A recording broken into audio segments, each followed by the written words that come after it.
Welcome everybody to another video from Robotic Mower Services. We have the rear section, the rear chassis here of an all-wheel drive Husqvarna Automower on our bench. And in this video here, we're going to talk about removing this arm right here. You got to do this in order to split the chassis open, and it's always good to take this apart and just try to get everything cleaned out, at least once a year. That thing can get really gunked up with grass clippings and all kinds of other crud building up in there and limit the movement of this arm. So what you want to do when you go to take this apart, if that is pretty well seized up, and honestly even if it's moving free, it doesn't hurt to spray a little bit of lubricant in there, some penetrating oil or something of that nature. You can see here that we have tape over this hole where the grommet comes through, or the grommet goes in for our charging contact harness. Make sure to do this, because if you're spraying some kind of lubricant around there, some kind of penetrating oil or anything like that, silicone spray, you don't want that going in the hole and getting on your circuit boards. I know you might be taking this thing apart to do whatever repairs in there. Oh, I can just wipe it off, but it's not worth the headaches. How much does that little bit of tape cost you? Like what? A penny and a half? The little bit of time it takes to do that. It's way more professional. Make sure you do this kind of stuff. So then, when you go to take this off, you got a big screw right here in the middle. It takes a 4mm Allen wrench. Do not, as we always say, do not use power tools on this. I don't care what you saw somewhere else. I don't care what you saw a supposed dealer do. It's not the way to do this. And you're going to see why you're not going to want to do that here once we take this apart. We'll explain all that to you. What we prefer to use, because an Allen wrench, it can be tough, 3/8 drive ratchet with an Allen wrench in the socket makes it a lot easier. So just turns out the regular way. Turn that counterclockwise. This one here is going to break loose pretty easy. So now this will kind of fight you coming out in most cases. So you'll get it to come out so far because it'll thread out of the nut in there, and then it'll kind of just stop moving, and it's going to need some kind of persuasion to come the rest of the way out. Once you get to that point right there, it's spinning free, but it's not coming out very easily.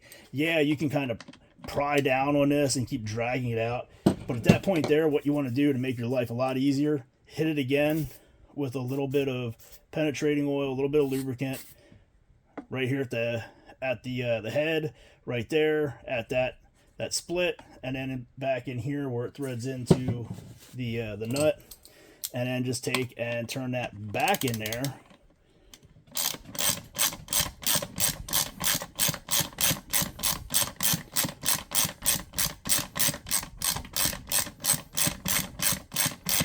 Run it back in there. You don't have to make it super tight. Just go till it bottoms out.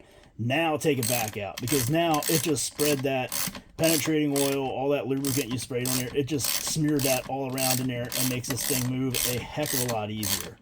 So when you get further out here again to where it just stops moving on its own, which is right there, now you can either put a screwdriver here and pry against the head as you're turning. We like to use needle nose pliers because they're tapered, so you put the needle nose pliers down against here once you get it to start out so far.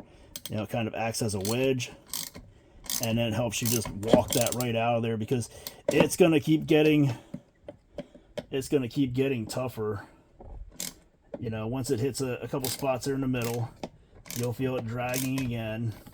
Once you got there so far, now we can just stick these in here, and now we can pry down against it and just keep working it out.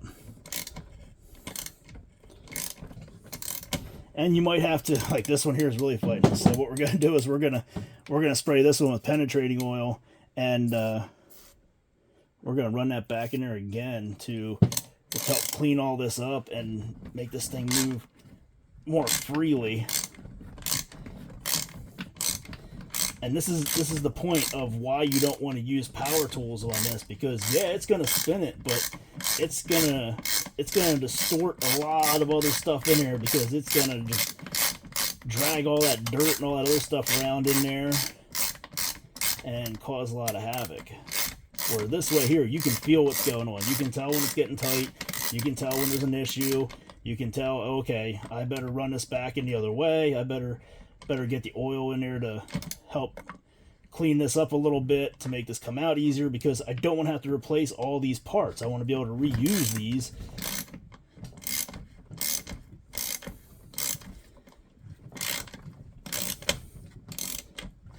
So this one was horrible. This whole thing was packed full of grass all around this, and this arm would barely move. So we're making a lot of headway here, just getting it to come out this far.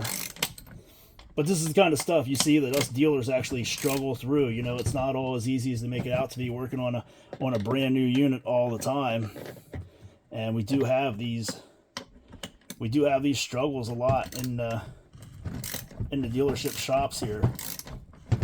So you can see on there, I can just put that against there and use this as a wedge.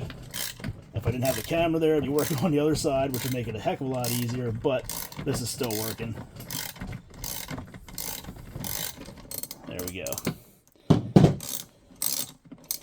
And we are pretty much free. So that's what that looks like. You got this long shoulder on here, and you can tell that this had a lot of rust. It had a lot of crud on there. You can see it's all corroded and rusted up. So we're going to want to clean that up really good before we put that in there. But, you know, you see that this shoulder's down right here. You go to use power tools on that, and you can end up snapping that off because everything is just seized tight right here. You want to be able to feel what you're doing, you know.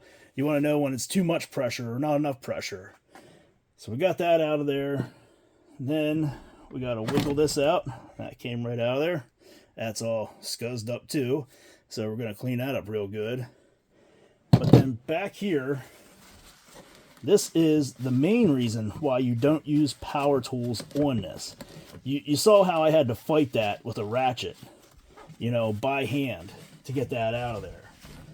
So if you're thinking, well, if I just use my impact, I could just zip that thing right around in no time. Right back here, what this shoulder bolt threads into is just a nut in the plastic housing of the chassis. So you go to use an impact on that, and that thing's stuck as bad as this one was, you can easily just spin that nut right around in there, strip out this chassis, then you're replacing the chassis parts. You're probably going to be replacing this because you're going to have to cut this off to get this apart. To get in there, you got to move everything over to the new chassis, and you've just spent lots of time and lots of money because you weren't patient and didn't use the proper tools and jumped to power tools. Ask us how we know this, because we've seen it. We've seen people do it. That's how we know what is in here, and that's how we know the process to get it apart after that happens. We've had to do it for people. So that was what we wanted to show you here. This right here, you can see this is all just crud right here. That's not part of the housing. That's packed in there. That's packed full of just mud and dirt. Like, that's how bad this gets in there. So you've got all that in there. That's why you want to go nice and easy, and you want to be able to feel what's happening there. And that's why it is way better to use hand tools for all of that. Same way as going back together. You don't want to just zip that thing in there with your cordless impact or your drill, because you want to know how tight you're making it, because you don't want to spin this nut in this plastic housing, because once you do that, you're never getting that bolt back out of there. You're going to have to cut that whole thing apart to do that, because you'll never get this to hold to be able to turn the shoulder bolt back out. So that's what we wanted to show you. Just go over that with everybody. This arm right here, he said you want to clean that up real good. There are O-rings in the end of that to try to help keep the dirt out of there and everything. You want to check them out, make sure they're good, make sure, yeah, that one's coming apart. So you want to look at all that stuff. Make sure you don't have to replace this arm or replace any of these components here. You know, check the bearings in this, make sure that they're good, that they spin free, that this thing's not wobbling around too much. Make sure your magnet's not all rusted up and good to go. All stuff that you want to check over, you know, at least once a year with these all-wheel drives, just to keep them working good and doing what they should. Here again, that's not supposed to be there. That's all just dirt. Like, that's how packed full of crap this thing was, because we've had all this wet weather this year. You know, it just caked all that in there. And again, if you're using power tools, yeah, it'll take the stuff apart. Hopefully it takes it apart and doesn't just strip it out, but it's not going to be pretty, and it's probably going to cause more damage than good.